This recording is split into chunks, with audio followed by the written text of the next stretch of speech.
Let's turn now to the meat of Volume 1 and explore the mystery of the Druids and some less known facts about this ancient priestarchy of the West. The Celtic scholar R.J. Stewart, in his book Celtic Bards, Celtic Druids, wrote, "None of the Celtic source literature is by Druids. In Ireland, the amount of poetic or druidic material in manuscripts is substantial. The bulk of the source material is unpublished and still untranslated." Julius Caesar, this is a rather well-known entry in his memoirs or diaries or writings. In his book The Gallic Wars, this great destroyer of Druidism, he wrote, "As one of their leading dogmas, they include this, that souls are not annihilated, but pass after death from one body to another. And they hold that by this teaching men are much encouraged to valor, through disregarding the fear of death. They also discuss and impart to their young, many things concerning the heavenly bodies and their movements, the size of the world and our earth, natural sciences, and the influence and power of the immortal gods." So he's just corroborating what we've already been mentioning several times throughout this presentation.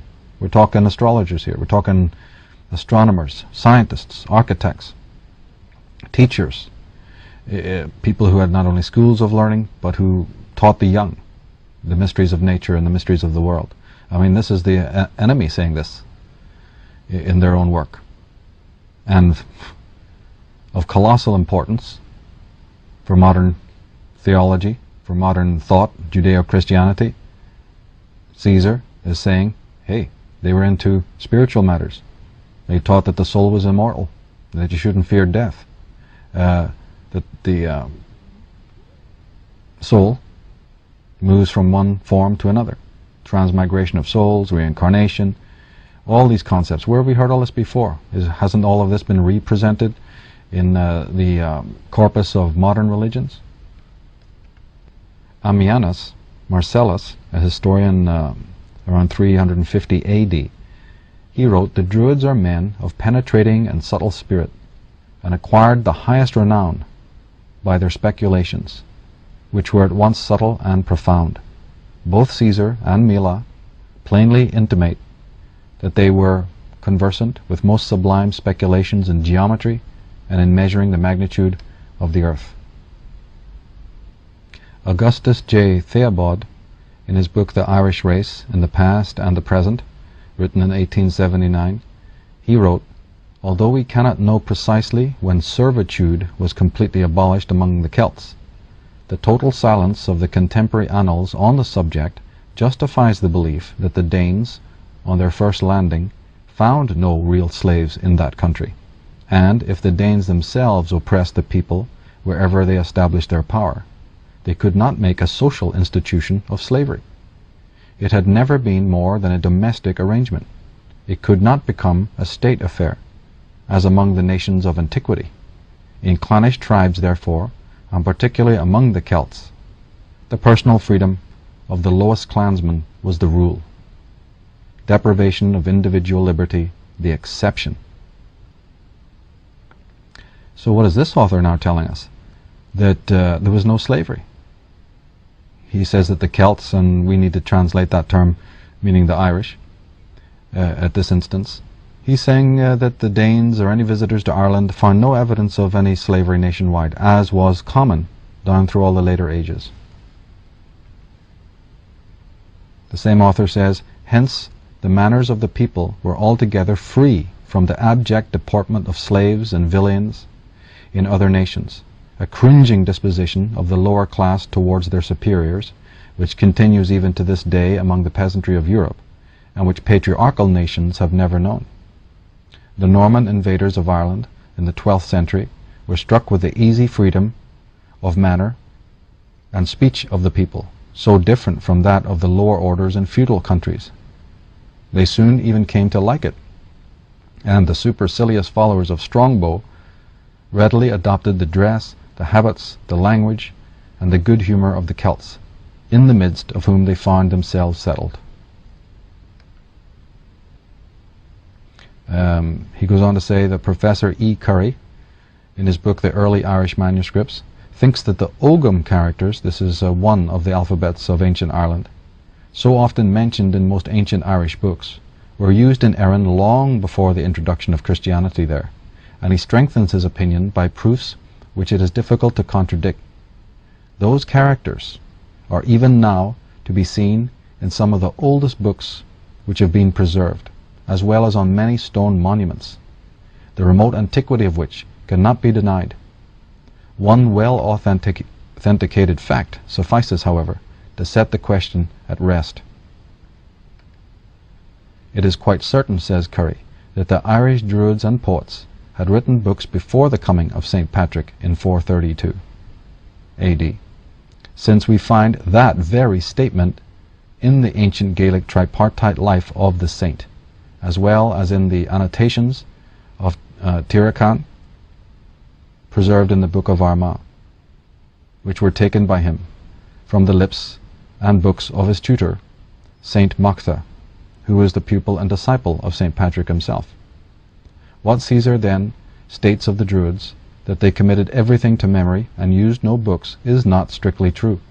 They must have been true only with regard to their mode of teaching, in that they gave no books to their pupils, but confined themselves to an oral instruction. So Thebaud is clearly mentioning here, clearly stating that there's even the earliest accounts of the Druids are not wholly to be trusted. We're not seeing slavery. We're not seeing sacrifice. We're not seeing that they only had an oral tradition. Just in the same way that in Egypt we're told their only form of writing was hieroglyphics. Well, you don't build pyramids and design geometrical marvels like that just writing in hieroglyphics. You must have had some other kind of writing, some other kind of script. I mean, it's preposterous to think otherwise. And in the case of the Druids here, we find that the visitors are being educated. The visitors are finding the people that they're invading to be more advanced than they are.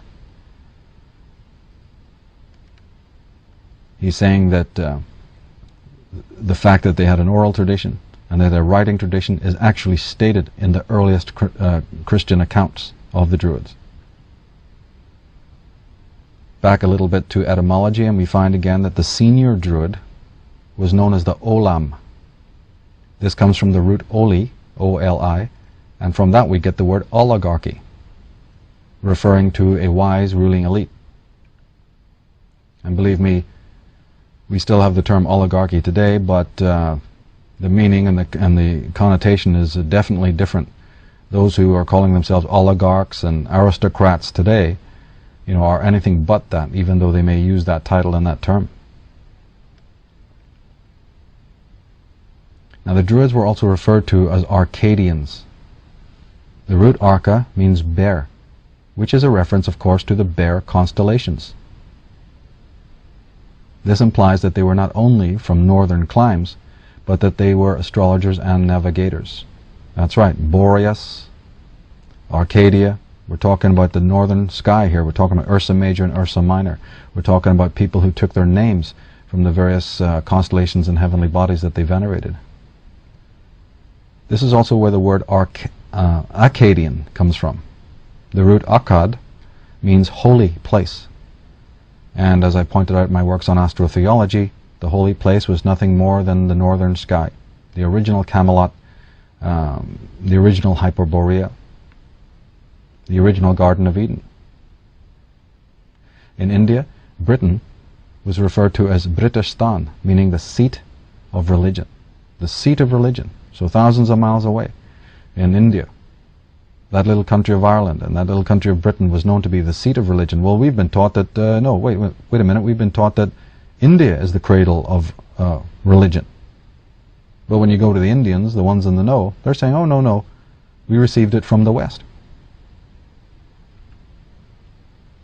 Now, J. Lewis, in his book Astronomy of the Ancients, he writes, whether the origin of the zodiac is Aryan or Egyptian, it is still of immense antiquity.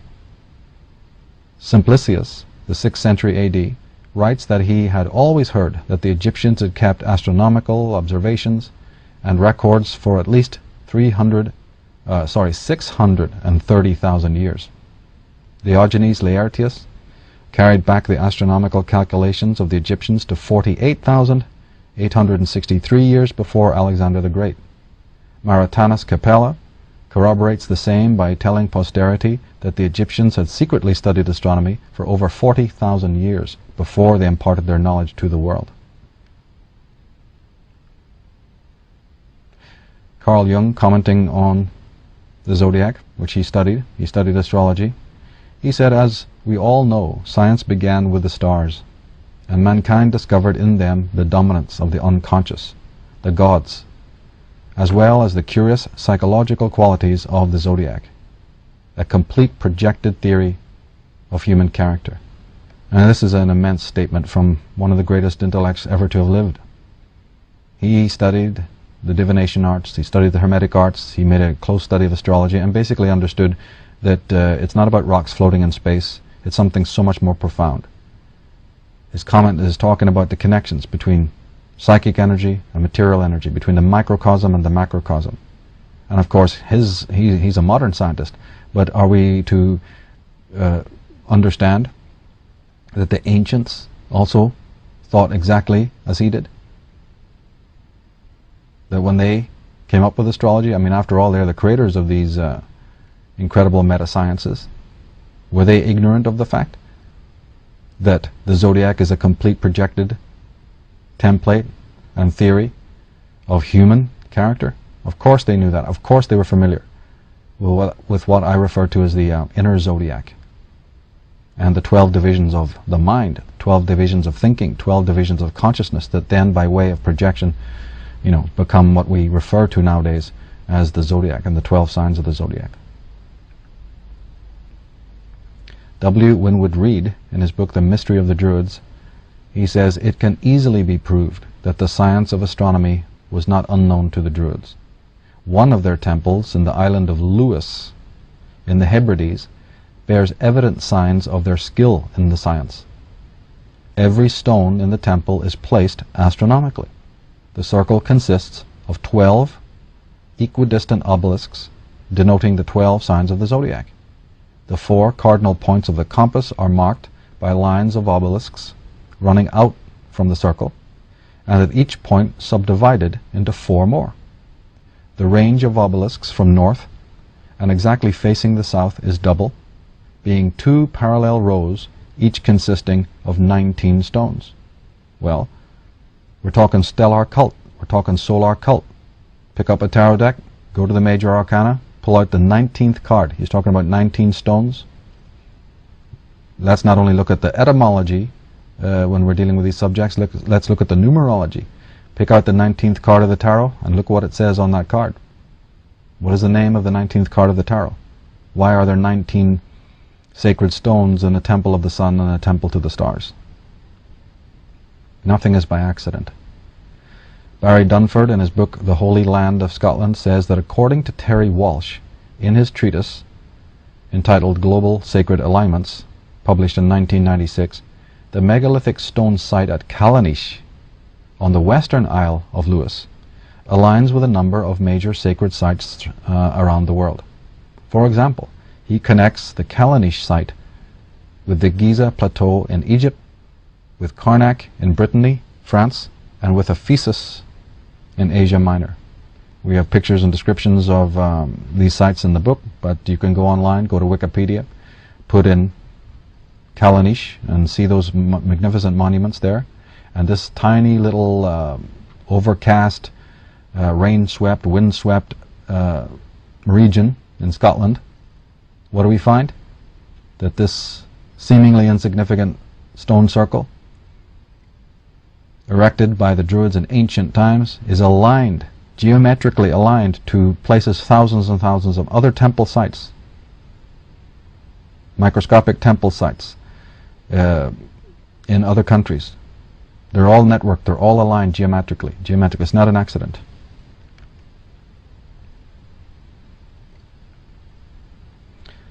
David Pinchbeck, in his book 2012, The Return of Quetzalcoatl,